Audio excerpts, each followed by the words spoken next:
بسم الله الرحمن الرحيم. قال النبي صلى الله تعالى عليه وسلم: القبر روضة من رياض الجنة أو حفرة من حفر النيران أو كما قال رسول الله صلى الله عليه وسلم. حضور صلی اللہ تعالی علیہ وسلم نے ارشاد فرمایا کہ قبر جنت کے باغوں میں سے ایک باغ ہے یا جہنم کے گڑھوں میں سے ایک گڑھا ہے۔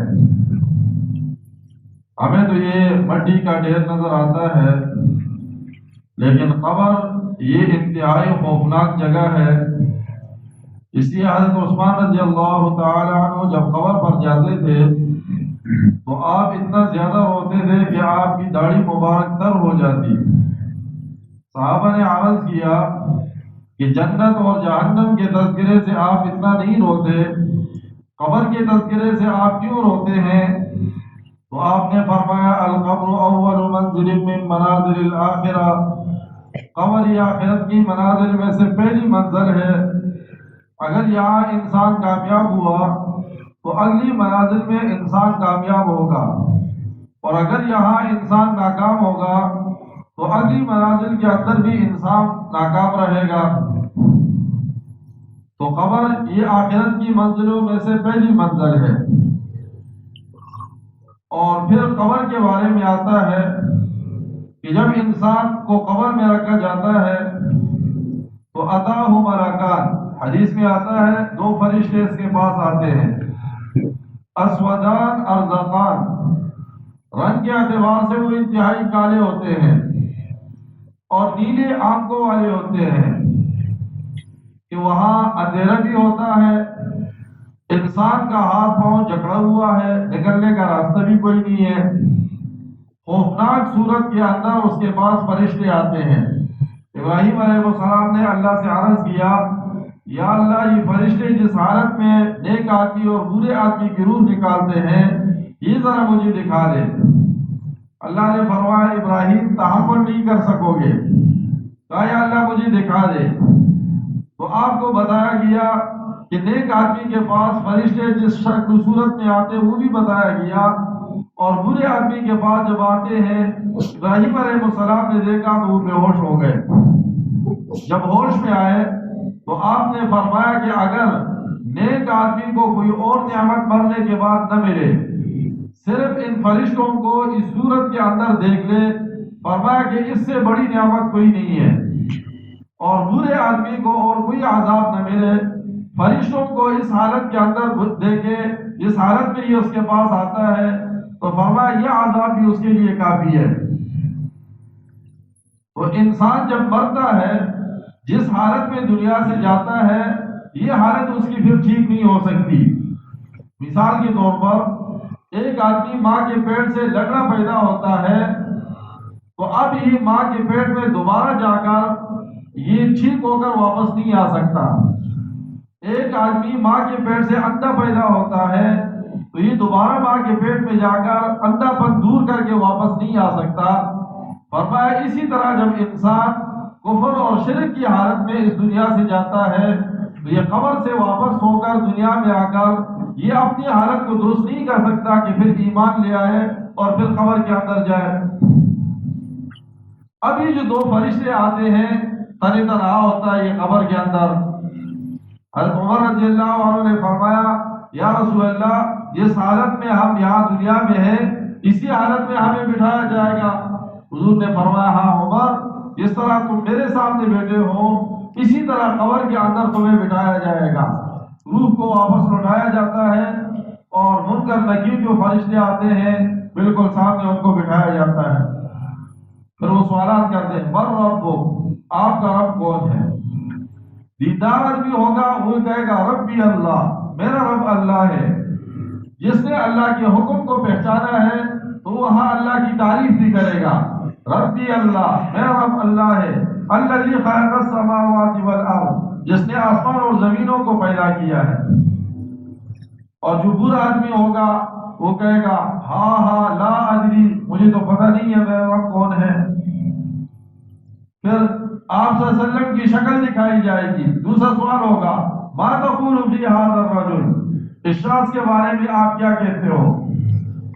تو وہ جواب کے اندر کہے گا، اگر دیندار ہوگا وہ کہے گا ہوا محمد جاءنا بالبینات، یہ تو محمد صلی اللہ علیہ وسلم ہے، ہمارے پاس واضح نشانیاں لے کر آئے تھے۔ اور اگر گناہگار ہوگا وہ کہے گا مجھے کوئی پتہ نہیں۔ تیسرا سوال ہوگا ما دینو، آپ کا دین کیا ہے؟ اگر یہ دیندار ہوگا تو جواب میں کہے گا دین الاسلام، میرا دین تو اسلام ہے۔ اور اگر برا ہوگا تو جواب میں کہے گا لا ادری، مجھے کوئی پتہ نہیں۔ تو خبر کے ساتھ ہر آدمی کا واسطہ پڑنا ہے۔ اب خبر کے لیے تیاری ہے، اس خبر کو آپ مٹی کا ڈھیر مت سمجھو، اس کے اندر بہت بڑا ایک نظام ہے۔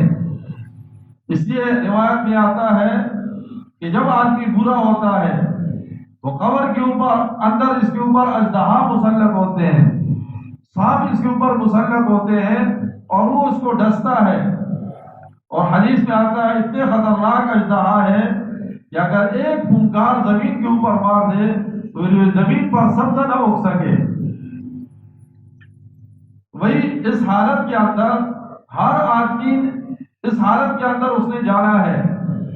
انتہائی مشفق ماں باپ جس کا بیٹا مر جائے وہ اپنے بیٹے کے ساتھ ایک رات قبر میں گزارنے کے لیے تیار نہیں۔ بھائی اگر مر جائے تو بھائی اپنے بھائی کے ساتھ قبر میں ایک رات گزارنے کے لیے تیار نہیں۔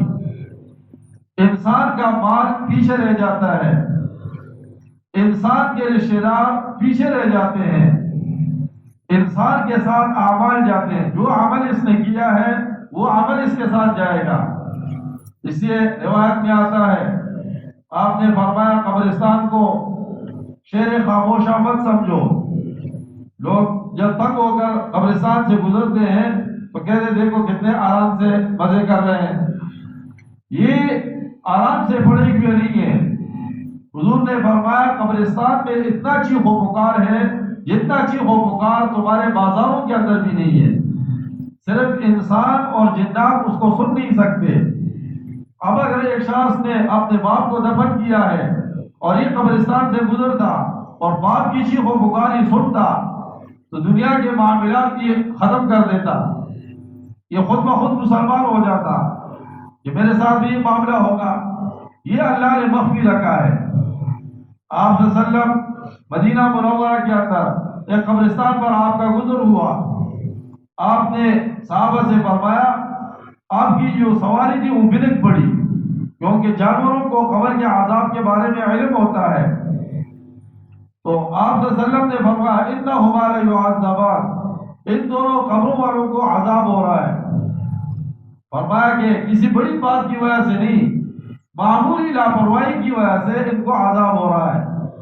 پہلی بات یہ پیشاب کے چینٹوں سے اپنے آپ کو نہیں بچاتا تھا۔ اعلیٰ جسم کا افسر اپنے آپ کو شمار کرتا ہے، صبح سویرے جاتے ہوئے استری کر کے پینٹ شرٹ پہن کر جاتا ہے، راستے میں اس کو پیشاب آتا ہے، کھڑے ہو کر پیشاب کر لیتا ہے، اپنے پیشاب کو سکھاتا بھی نہیں ہے۔ تو حضور نے فرمایا کہ پیشاب کے چینٹوں سے اپنے آپ کو نہ بچانے کی وجہ سے اس قبر والے کو عذاب ہو رہا ہے۔ فرمایا دوسرے آدمی کو عذاب یہ چغلخوری کرتا تھا، دو مسلمانوں کو آپس میں لڑاتا تھا، ایک کی بات دوسرے کو بتاتا تھا، دوسرے کی بات تیسرے کو بتاتا تھا۔ یہ اتنا بڑا جرم ہے، حضور نے فرمایا کہ اس جرم کی وجہ سے اس شخص کو قبر میں عذاب ہو رہا ہے۔ تو بھائی یہ مرحلہ ہم میں سے ہر انسان کے اوپر آنے والا ہے، اس کے لیے تیاری کی ضرورت ہے۔ تیاری کیا ہے کہ ہم دنیا کے اندر نیک اعمال کرنے والے بنے، برائی سے اپنے آپ کو بچانے والے بنے، اور جب انسان نیک ہوتا ہے تو قبر کے اندر جا کر وہ ترقی کرتا ہے، وہ ختم نہیں ہوتا، وہ ترقی کرتا ہے۔ جیسے آپ بیج کو زمین کے اندر ڈالتے ہیں، بیج صحیح سالم ہوتا ہے تو وہ ترقی کرتا ہے، اور جب نکلتا ہے تو ایک اعلیٰ قسم کا پودا ہوتا ہے۔ لیکن یہی بیج اگر خراب ہو جائے تو آپ اس کو زمین کے اندر ڈال لیں تو یہ اور گرسن جو ہے جاتا ہے، یہ ترقی نہیں کرتا، ختم ہو جاتا ہے۔ اسی طرح اگر انسان نے نیک اعمال کیے اس کا جسم قبر میں صحیح سالم رہتا ہے، قبر کے حشرات الارض اس کے قریب نہیں آتے، اور اگر جو ہے یہ برا ہے تو اس کا جسم گل سڑ جاتا ہے اور یہ عذاب میں مبتلا ہوتا ہے۔ اب ایک آدمی کہتا ہے کہ بھائی قبر کے اندر ہم نے تو قبر کو کھودا ہے، وہاں تو سانپ بھی کوئی نظر نہیں آیا، وہاں تو آگ بھی نظر نہیں آئی، وہاں دیگر عذابات بھی نظر نہیں آئے، تو یہ چیزیں اللہ نے مخفی رکھی ہے۔ مخفی اس لیے رکھی ہے تاکہ انسان کو جو آزمائش میں ڈالا گیا ہے یہ آزمائش کے اندر پورا اتر جائے۔ اور اس کی مثال علماء فرماتے ہیں جیسے چھوٹا بچہ ہے، وہ اپنی ماں کے گود میں پڑا ہوا ہے، ماں اس کی طرف دیکھتی ہے تو وہ بعض دفعہ اس نیند کے اندر وہ ہنستا ہے، اور بعض دفعہ جو ہے وہ نیند کے اندر چیختا ہے، ڈر جاتا ہے۔ تو فرمایا کہ یہ خواب دیکھ رہا ہے۔ اب جب یہ ہنستا ہے تو یہ اچھا خواب دیکھتا ہے، اور اگر یہ روتا ہے تو کہا یہ ڈرونی خواب دیکھتا ہے، لیکن ماں کو اس کا ادراک نہیں ہو سکتا، وہ جو حالت ہوتی ہے وہ اس بچے کے اوپر گزرتی ہے۔ فرمایا اسی طرح زندہ آدمی کو قبر کی حالت کا علم نہیں ہوتا، جو بھی حالت گزرتی ہے قبر کے اندر جو آدمی پڑا ہوا ہوتا ہے اس کا ادراک وہی کرتا ہے۔ تو بھائی ہم موت سے بچ تو نہیں سکتے، لیکن اپنی موت کو آسان بنا سکتے ہیں، اپنے مرنے کے بعد کی زندگی کو قیمتی بنا سکتے ہیں۔ اس کے لیے تھوڑی سی ہمت کی ضرورت ہے کہ اللہ ہم سب کے حال کے اوپر رحم فرمائے۔ جس ایمان کو ہم نے قبول کیا ہے اس ایمان کے اوپر اللہ ہمارا خاتمہ نصیب فرمائے۔ قبر کی حالات جو آنے والی ہے اللہ ہمارے اوپر جو ہے وہ آسانیاں پیدا فرمائے، آخرت کے عذابات سے اللہ ہم سب کی حفاظت فرمائے۔